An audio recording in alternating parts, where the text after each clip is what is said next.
I've been working highway patrol for 12 years, long enough to see what the road does to people. Fatigue, ghosts of headlights that stay burned into your eyes long after you've pulled over. My name's Eli Warren, badge 7213, and this is the last patrol I remember. Dispatch. Unit 24, we've got another 1057 on Route 9, near mile marker 47, reports of an abandoned vehicle. Eli. Copy that. 1057 at mile 47 on my way. Dispatch. Eli. Keep it brief this time, all right? That stretch has been acting up. Radio blackouts, weird interference. You lose comms, you turn back. Eli. Dry chuckle. Roger that. I'll be home before the coffee's cold. I'd heard of the quiet mile. Every cop in the county had. A lonely stretch of road that didn't show up right on GPS.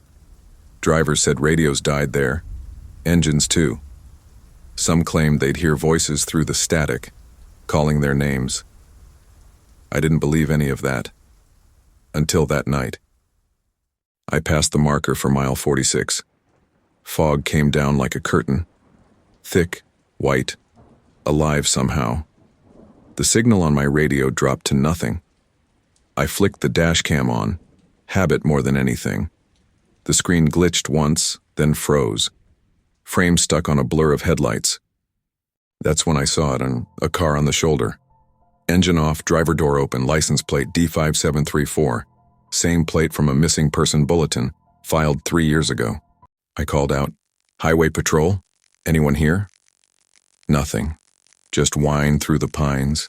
I leaned into the car, keys still in the ignition, half cup of coffee in the holder, and a tape deck humming quietly. I pressed play. If you're hearing this, it's too late to turn around. The town doesn't let you leave. I stepped back, scanning the tree line. A figure stood maybe 20 yards away, just a silhouette in the fog. "Sir, I need you to stop." The figure didn't move. Then, after a few seconds, it turned and walked into the mist. I tried calling dispatch. Nothing. Even my backup radio was dead. That's when the lights came back on by themselves. The cruiser headlights, the dash cam, even the car I'd just checked. For a split second, I thought I saw my own reflection in the driver's seat, staring back at me. Then it blinked, and the seat was empty. The next marker I saw read, mile 47, the quiet mile. And just past it, a small wooden sign barely visible through the fog.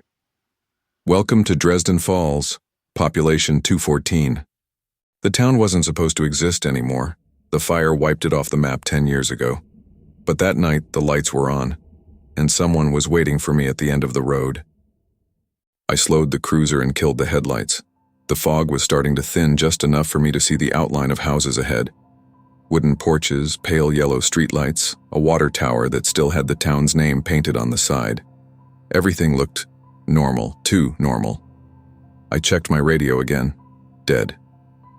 The digital clock on the dashboard flickered, then froze at 3:17 p.m. The time bothered me. I looked at my wristwatch. 3:17. I'd started this patrol at 10 past midnight. Somehow, time didn't move past 3:17. I stepped out and looked around. The road behind me had vanished into fog. Ahead, a single street with rows of small houses, a diner, a church spire, and through the mist, a figure walking down the sidewalk carrying a grocery bag. She glanced up and smiled like seeing a cop here was the most ordinary thing in the world. "Afternoon, officer," she said. Afternoon. But the sky looked wrong, dim, like it was stuck between daylight and dusk. "Ma'am, can you tell me what day it is?" She laughed softly.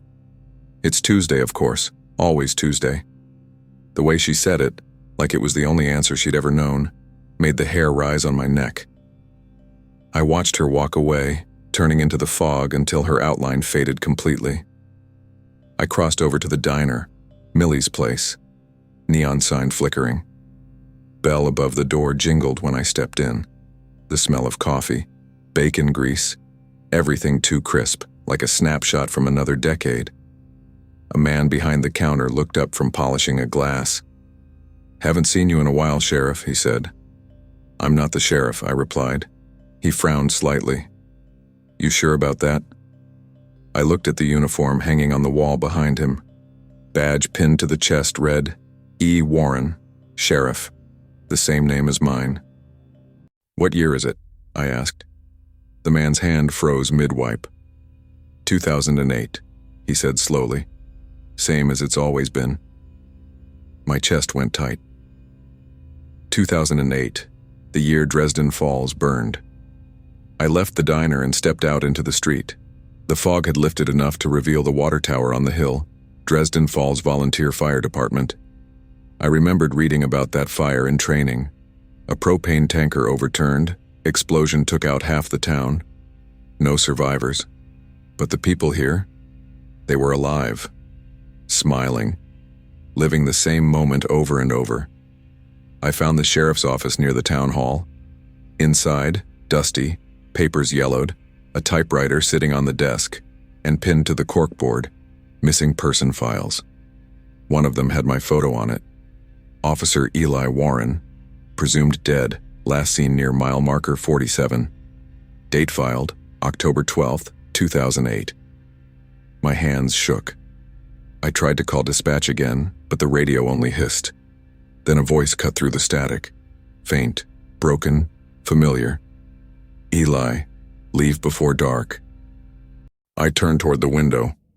Outside, the streetlights had come on, and every single clock in town, every wristwatch, every wall clock I could see, froze again at 3:17. Don't stay after 3:17. I stayed anyway, because I had to understand what this place was. The deeper I went into Dresden Falls, the stranger it became. I walked past homes that looked identical, right down to the curtains in the windows. People waved from porches, the same faces repeating every few houses. A kid on a red bike circled the block again and again, never leaving the street. I tried knocking on doors. No answer. Every TV I saw through a window played the same static image. A news anchor frozen mid-blink. When I reached the church, the bells were ringing though no one was inside. Rows of candles flickered below a charred crucifix.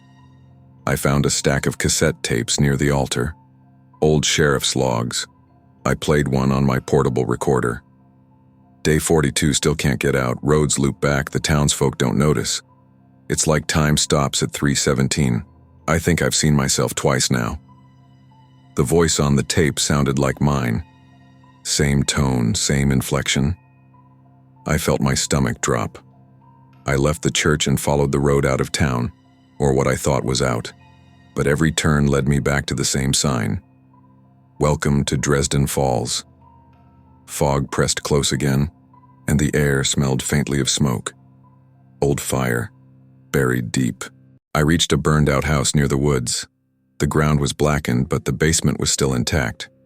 I went down with my flashlight, steps creaking. On the wall, someone had scrawled words in soot. "You lit the match." My throat went dry. I had no memory of that. None. In the basement corner, a mirror, cracked, dusty. When I shone the light on it, I didn't see my reflection. I saw a man in the same uniform standing behind me, watching. I turned around. The room was empty. That was when I heard sirens, far away at first, then closer. A voice over a megaphone calling my name.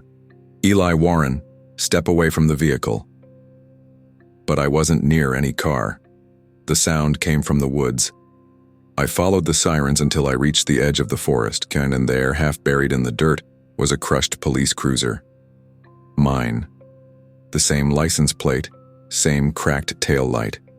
I looked through the windshield and saw myself inside, head against the wheel, blood on the dash. I stumbled back. That was the moment I realized Dresden Falls didn't burn after the explosion. It burned because of it, because of me. I ran until I found the old radio tower on the hill. A rusted stairway led up to a small control shack. Inside, generators humming, lights flickering. On the desk, a reel-to-reel recorder spinning endlessly. I hit stop. The label on the reel read, Patrol Log, E. Warren, OCT 12, 2008. My voice came through the speakers, calm and routine. Unit 24 checking out Dresden Falls. ETA 20 minutes. Then static. Then the sound of the explosion. I stood there listening to myself die. The explosion was me. The chase that night. The tanker I tried to pull over. The one that went off the road and took the town with it. Everyone I'd seen. The people in the diner. The woman on the sidewalk. They were echoes. Fragments caught in the same loop. The quiet mile wasn't haunted. It was a memory. And I was the ghost keeping it alive. I looked outside. The fog was clearing. Down below, the lights of Dresden Falls flickered like a dying flame. I thought maybe, if I shut the tower down, I could end it. Break the loop. So I pulled the main switch. Everything went black. When I opened my eyes, I was back in the cruiser, rain tapping the windshield, dispatch crackling through the radio. Unit 24, 1057 near mile marker 47, check it out. I looked at the clock. 3:17 p.m. They say the quiet mile is cursed, that if you drive it long enough, you'll see the headlights of a car that's been missing for years.